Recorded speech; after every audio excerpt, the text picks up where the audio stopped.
Students, आप सब कैसे हो। जैसा कि आप सभी को पता है कि हमने पिछले वीडियो से क्या डिस्कस कर रहे हैं, इशू ऑफ डिवेंचर। डिवेंचर किससे कहते हैं, टाइप्स ऑफ डिवेंचर हमने डिस्कस कर लिया है।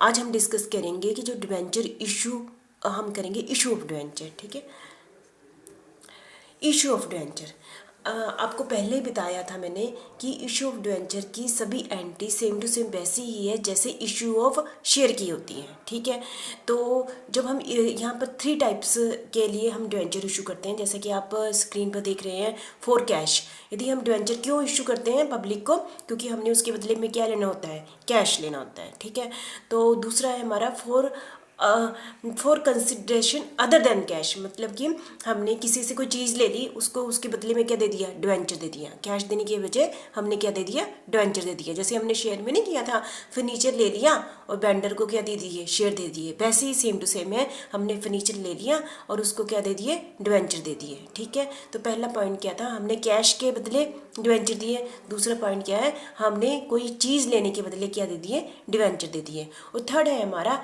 एज कोलैटरल सिक्योरिटी, कि एज ए सिक्योरिटी रखने के लिए हमने डिवेंचर इशू किए, मतलब नए तरीके से डिवेंचर बनाए कागज़ के टुकड़े और एज ए सिक्योरिटी किसी के पास रख दिए। यदि हमने तो लोन चुका दिया तो वो मुझे वापस कर देंगे, मैं उसको कैंसिल कर दूंगी। यदि लोन नहीं चुकाया तो वो क्या करेंगे, मार्केट में जाके बेच देंगे और अपना पैसा कलेक्ट कर लेंगे। ठीक है, तो इशू ऑफ डिवेंचर 3 पर्पज़ के लिए इशू किया जाता है, for cash, other than cash, as collateral security. ठीक है, इन्हीं पॉइंट्स को हम डिटेल में इस चैप्टर में डिस्कस करेंगे। तो सबसे पहले है जब हम कैश के लिए करते हैं। कैश भी 2 टाइप से होता है, या तो हम डिवेंचर होल्डर को पहली डिवेंचर इशू किया और साथ में ही सारा पैसा ले लिया, जिसका इकट्ठे पैसा ले लिया, हमने पार्ट्स में नहीं लिया। ठीक है, इन लमसम, मतलब कि 10 रुपये का डिवेंचर था, 10 रुपये ही पहली बारी में ले लिए। तो इसकी 2 प्रोसेस होते हैं, या तो लिख लो bank account debit to debenture application and allotment account. ठीक है, तो मैंने शॉर्टकट अपनाया है, पर आपने नहीं बनाना, जो आपकी बुक्स में एंट्री है वही करनी है।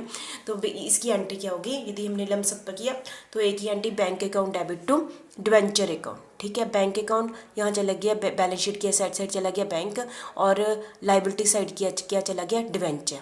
ठीक है, हो गया बराबर, खत्म काम। यदि कंपनी ने डिवेंचर किस पर किया है, प्रीमियम पर किया है, जैसे आके आप देख रहे हैं स्क्रीन पर, बैंक अकाउंट डेबिट।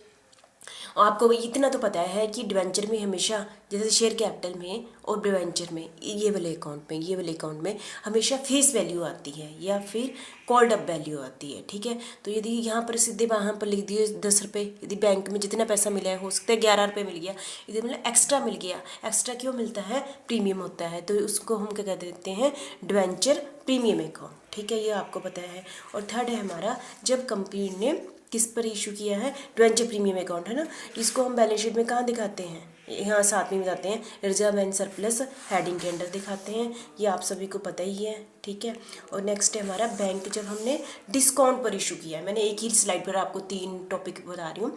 जब हमने यहाँ पर डिवेंचर 100 रुपये, ठीक है, और 90 रुपये रिसीव हो गए, तो 10 रुपये क्या हुआ, डिस्काउंट हो गया। तो discount on issue of debenture account कितना आ गया, 10 रुपये। तो डिस्काउंट क्या होता है, जैसे कि मैंने आपको बताया था शेयर के केस में, section 54 of the company act 2013, कि कंपनी शेयर इशू डिस्काउंट पर नहीं कर सकती, कंपनी शेयर इशू डिस्काउंट पर नहीं कर सकती, लेकिन कंपनी डिवेंचर इशू डिस्काउंट पर कर सकती है। ये बहुत बड़ी बात है। ठीक है, तो आपको discount on issue of debenture account, ठीक है, ये आपने ध्यान रखना। यदि पूछ लें कि हाँ शेयर नहीं हो सकते पर डिवेंचर हो सकते हैं। ठीक है, तो मुझे लगता है कि इस एक ही स्लाइड में मैंने आपको इशू की एंट्री बता दी। जब कंपनी इकट्ठा पैसा मंगवा लेती है, यदि पार्ट पर है तो ये आ जाएगी, यदि प्रीमियम पर है तो ये आ जाएगी, यदि डिस्काउंट पर है तो ये आ जाएगी एंट्री। ठीक है, अब देख लेते हैं, जब इंस्टॉलमेंट पर बनाते हैं, जैसे कुछ पैसा एप्लीकेशन में मंगाया, कुछ अलॉटमेंट में मंगाया, कुछ कॉल पर मंगाया पैसा, तो उसकी एंट्री क्या होगी। जब कंपनी ने, देखो आपको पता ही है, 2, 3, 5 करके हमने काफ़ी शेयर के क्वेश्चन कर लिए, तो आपको आता है ये सेम एंट्रीज की हैं।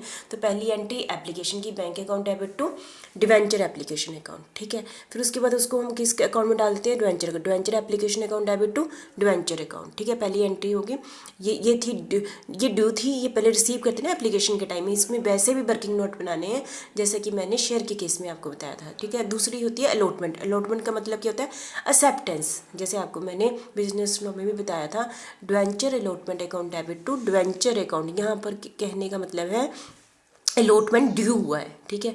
जब अलॉटमेंट रिसीव होती है तो क्या एंट्री होती है, bank account debit to debenture allotment account, ठीक है। अब फर्स्ट सेकंड या फाइनल अकाउंट ड्यू की एंट्री क्या हुई, डिवेंचर, देखो डिवेंचर लिखना है, डिवेंचर फर्स्ट सेकंड या final call account debit to debenture account, ठीक है। जब ये पैसा रिसीव होता है तब क्या होता है, bank account debit to debenture first second या फाइनल अकाउंट। तो आप सारे देखेंगे सेम टू सेम है, वही एंट्रीज है जो हमारी शेयर के केस में थी, इशू की एंट्री तो सेम ही है। तो पहले ही पिछली स्लाइड में हमने किया था, इकट्ठा पैसा मंगा लिया bank account debit to debenture account, ठीक है। या फिर ऐसे भी कर सकते थे, वहाँ पर भी bank account debit to debenture application and allotment account debit, ये debenture application and allotment account debit to debenture account, दो एंट्री में भी कन्वर्ट क्वेश्चन कर सकते थे, ठीक है। तो ये थी कि जब हमने इंस्टॉलमेंट में पैसा मंगवाया किससे, डिवेंचर होल्डर से। कुछ पॉइंट इसी पर ही हम डिस्कस कर लेते हैं। वैसे तो ये आपने किया हुआ है डिवेंचर प्रीमियम अकाउंट, ठीक है। डिवेंचर प्रीमियम में क्या होगा, प्रीमियम कंपनी का क्या होता है, प्रॉफिट होता है। तो ये टाइप से क्या है, ये कैपिटल प्रॉफिट है, तो इसको बैलेंस शीट की लायबिलिटी साइड दिखाते हैं। डिवेंचर प्रीमियम अकाउंट है ना, रिजर्व एंड सरप्लस के अंडर, ठीक है। Liability side of the balance sheet में दिखाते हैं, रिजर्व एंड सरप्लस के दिखाते हैं। ये होगी प्रीमियम की बात। Debenture can be discount at debenture किस पर दिए जा सकते हैं, डिस्काउंट पर दिए जा सकते हैं, जैसे कि इस पर रिस्ट्रिक्शन नहीं लगी हुई है, हाँ शेयर पर लगी हुई है, ठीक है। ये भी आपको पता ही है। कॉल इन एरियर, ये सेम टू जैसे कि हमने डिवेंचर होल्डर से जो पार्ट्स में पैसा मंगवाते हैं 2, 3, 5 करके, और उसने कोई कॉल का पैसा नहीं दिया है तो उसको हम क्या कहते हैं, कॉल इन एरियर। पर आपने वहाँ पर देखा था शेयर के केस में, जब कॉल इन एरियर होती है तो हम शेयर होल्डर को नोटिस भेजते हैं, बार बार नोटिस भेजते हैं। यदि वो पैसा नहीं देता है तो उसके शेयर को क्या कर देते हैं, फॉरफिटेड कर देते हैं। लेकिन डिवेंचर के केस में यदि शेयर होल्डर डिवेंचर होल्डर पैसा नहीं देता है ना, पार्ट्स का पैसा नहीं देता है, तो उसको हम फॉरफिटेड नहीं कर सकते, डिवेंचर को फॉरफिटेड नहीं किया जाता। इसके लिए हम क्या जाएंगे, कोर्ट में जाकर उसके लिए केस कर सकते हैं।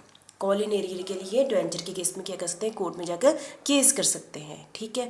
नेक्स्ट है हमारा call in advance. Call in advance का मतलब क्या, यदि डिवेंचर होल्डर ने, जब हम पार्ट्स में पैसा मंगा रहे 2, 3, 5, उसने एडवांस में पैसा भेज दिया, 5 रुपये एडवांस में भेज दिए, तो उसको हम कहते हैं कॉल इन एडवांस। इसको डिटेल में नहीं बताऊंगी, ये हमने डिटेल में शेयर के केस में ये सारे पॉइंट किए हुए हैं, यहाँ थोड़ा सा हल्का सा डिफरेंस ही है, ठीक है। तो ये आप सारे कर लेना, ठीक है। Thank you very much.